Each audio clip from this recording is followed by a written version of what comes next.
main à la pâte, c'est parti d'un rapport de l'UNESCO. Ça nous a mis la puce à l'oreille parce qu'on s'est dit qu'il faut garder ce bien classé.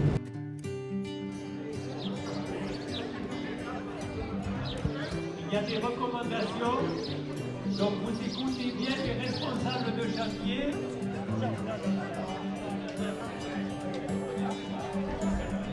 Les 1000 mains du Lot sont ravis de vous accueillir aujourd'hui à Varères. Ce sur quoi on veut mettre l'accent, c'est l'héritage à préserver. On a un patrimoine de 1000 ans qui perdure et qui fait la notoriété de notre pays.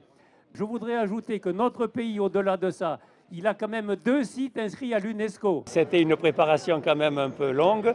Ça a été un plaisir pour nous parce que bon, c'est quand même une belle initiative qui va être valorisée. Donc on est content, on est vraiment content. Des gens qui viennent des 4 territoires du Lot, de Figeac, de Cahors et du Quercy blanc. Donc c'est vraiment tout le Lot aujourd'hui. Ça c'est important pour nous. Il y a 14 chantiers avec des murs de pierre sèche, c'est très difficile mais il y a du boulot. Oui. On va faire un bain ici. Là. Voilà, à peu près ici.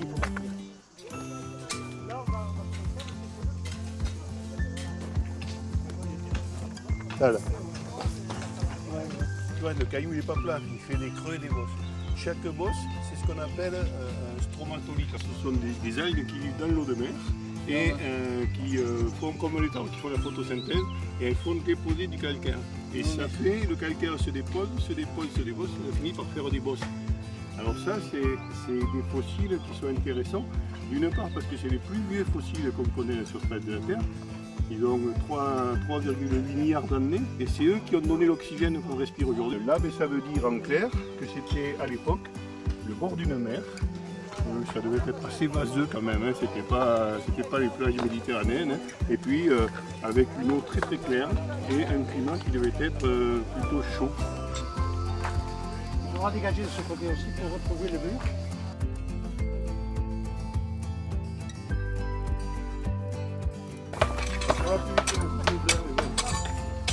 Et ça, c'est ce caillou-là, on entend qu'il sonne très très bien. Et ça veut dire que c'est un calcaire qui est peu gélif. Ça, on peut le remettre en place, dans 500 ans, il sera encore. Par contre, il y en a d'autres qui sont beaucoup plus feuilletés et qui, eux, vont tomber en miettes très rapidement. D'ailleurs, on va voir là. Je prends celui-là, et là, si je le... Rien que comme ça, voilà. Il va finir par se fondre, et ce plan de cassure, en fait, dès que l'eau rentre dedans, ça fait geler la pierre.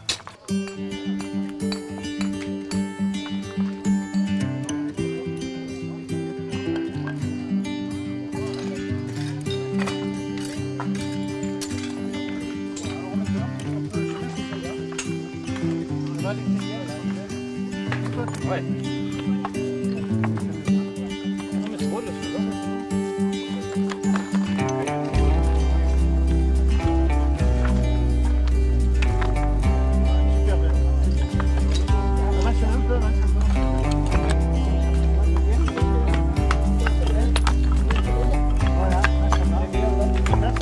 On tâtonne aussi pour faire le mur, c'est pas consacrer une journée par an avec la convivialité qu'on a autour de cette journée, je trouve que c'est fantastique, quoi.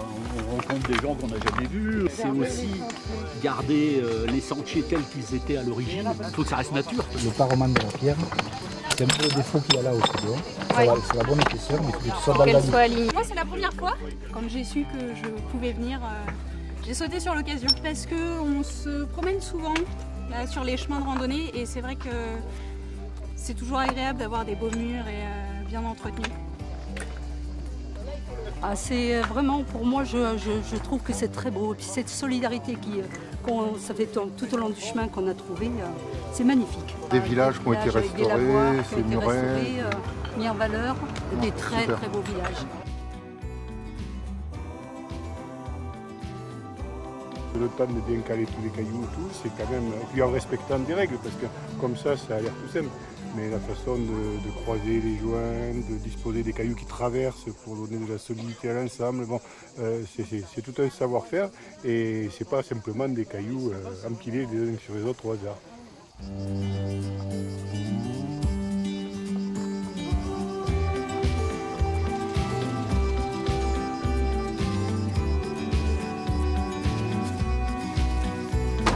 comment ça se passe? Très bien, un peu chaud. Alors là, ça ce siège c'est magnifique. Comment c'était là ici? Très en beau, ça y est. Encore de la Garance. J'ai traîné un petit peu sur les chemins de France et de Navarre, comme l'on dit. Quand on est pèlerin, on utilise les chemins, on voit l'entretien. Après, on devient hospitalier, on se dit, on rend la monnaie. On a été reçus, c'est à nous de recevoir. Ici, l'occasion s'est présentée d'entretenir. Donc, on entretient.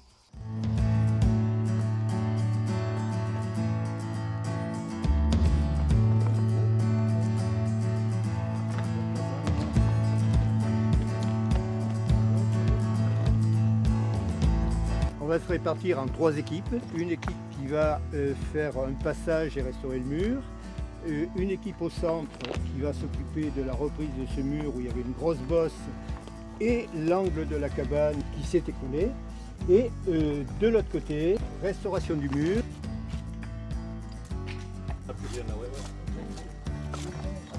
Les casernes sont des cabanes de berger. Alors plus récemment, le mot gariote est arrivé. C'est ce qu'on appelle aussi les boris en Périgord, en Provence. Mais ici, c'est caselle, cabane.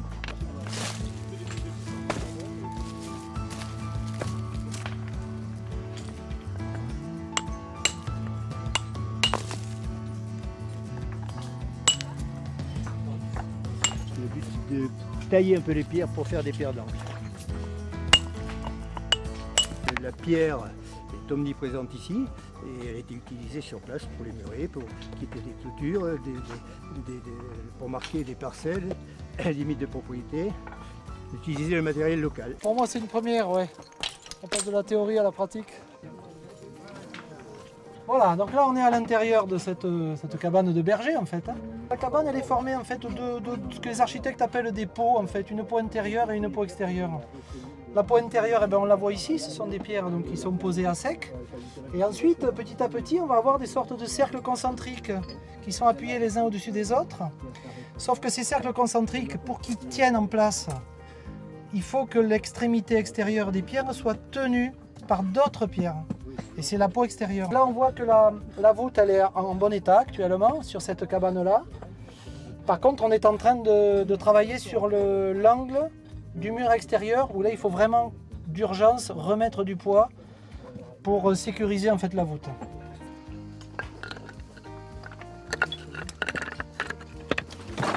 Alors c'est parti pour Saint-Jacques. C'est parti pour Saint-Jacques. Non, on s'arrête à Moissac. C'est bien, c'est un beau travail que vous faites, c'est courageux. Il le faut pour le patrimoine et vous faites du très très joli travail. Le but aussi c'était de créer du lien entre les habitants de la communauté de communes et d'ailleurs. Et ça c'est une chose qui réalisée, c'est bien.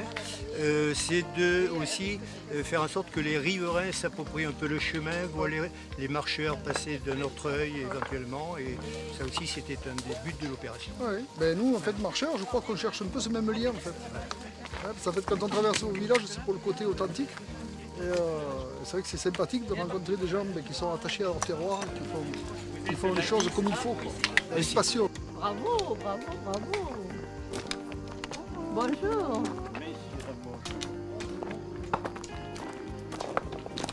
Vous allez aujourd'hui? Pareil. Varennes. Ah, On joue petite main, nous. non, mais vous avez raison. Au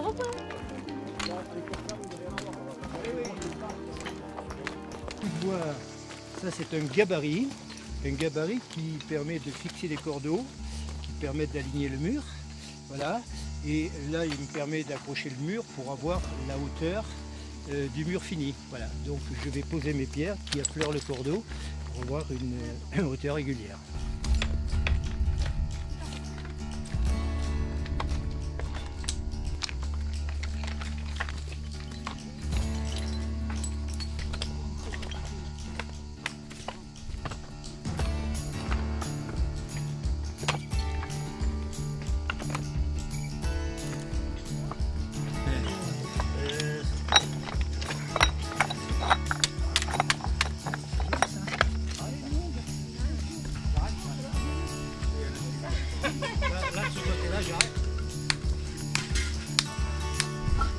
Voilà, ben là on arrive au bout du couronnement.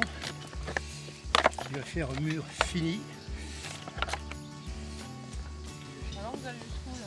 Ah ben là ce soir on s'arrête à Varère. Ça va, c'est pas trop loin. Et toute cette année ça ira bien. On s'est rencontrés sur le chemin, on se connaissait pas. Des pèlerins, il y en a beaucoup au mois d'avril, mai, juin, un peu moins juillet, août parce qu'il fait chaud. Et après ça revient au mois de septembre, octobre. Ce qui est très agréable sur le chemin, c'est la rencontre en fait. Et toutes les rencontres qu'on peut faire, aussi bien des hôtes que des pèlerins. C'est enrichissant, il y a beaucoup de bienveillance sur le chemin. Le principe, c'est de prendre une pierre au hasard, de voir sa forme, de lui faire un parement, c'est-à-dire un côté plat qui sera le côté extérieur visible, et sur le mur ensuite, de voir l'endroit où elle sera le mieux adaptée par rapport à sa forme et par rapport au nivellement du mur. Chaque pierre participe à la solidité, à l'esthétique du mur. On s'intéresse de plus en plus à l'architecture rurale parce que c'est une composante essentielle de nos territoires. Maintenant, nous, on préfère parler du patrimoine rural, tout simplement, parce que ce patrimoine a son importance pour la vie des hommes du passé. Et il est aussi important, à notre sens, que la grande architecture. La voie romaine est attestée au sud de Varère, où on était ce matin, à peu près 1,5 km au sud de Varère. Donc c'était une voie importante, c'est ce qu'on appelle une voie militaire, qui partait donc de Lyon, la capitale des Gaules, jusqu'à Bordeaux. Elle passait par Ségoudounum, c'est-à-dire Rodez, Divona, Cahors. Et sur la table dite de Peutinger, c'est une copie du XIIIe siècle d'un document antique. On voit la station qui s'appelle Varadetto, et on suppose donc c'est Varère. Au Moyen-Âge, ici on est sur ce qu'on appelait le Camino Gascon, le chemin qui va vers la Gascogne.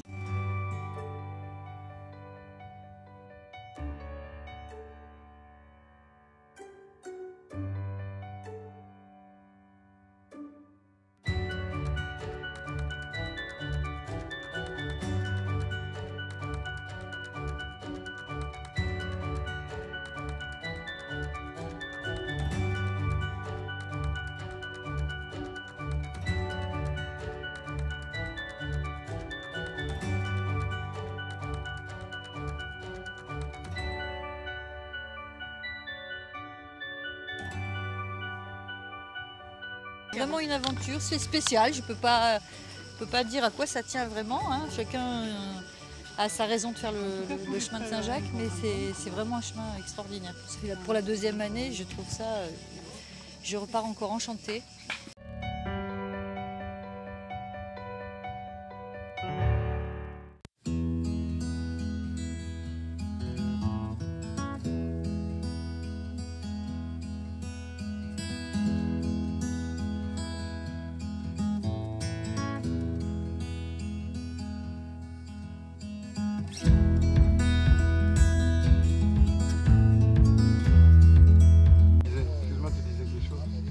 C'est la première fois qu'on le voit aussi beau ce lac.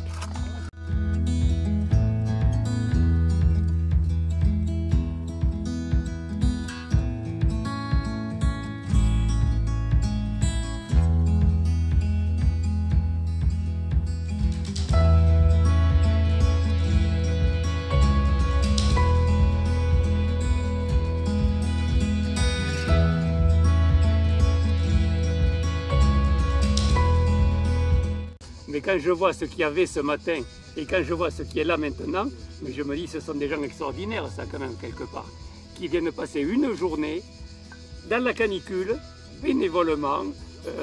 Moi je trouve ça vraiment, je trouve ça même émouvant.